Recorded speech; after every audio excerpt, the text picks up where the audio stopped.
স্ত্রীকে শ্বাসরোধ করে খুন করার অভিযোগে অভিযুক্ত স্বামীকে গ্রেপ্তার করল রায়গঞ্জ থানার পুলিশ। পুলিশ সূত্রে জানা গিয়েছে ধৃতের নাম রুদেল মোহাম্মদ ওরফে আলী। ধৃতের বিরুদ্ধে ভারতীয় ন্যায় সংহিতা আইনের 80/85 ধারায় মামলা রুজু করেছে পুলিশ। এদিন ধৃতকে রায়গঞ্জ মুখ্য বিচার বিভাগীয় ম্যাজিস্ট্রেট আদালতে তোলা হলে বিচারক 3 দিনের পুলিশি হেফাজতের নির্দেশ দেন।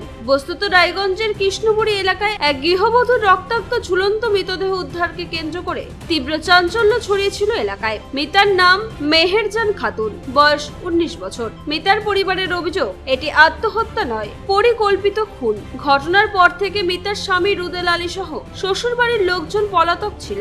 পুলিশ ও স্থানীয় সূত্রে জানা গিয়েছে মেহেরজানের আগে অন্যত্র বিয়ে হয়েছিল।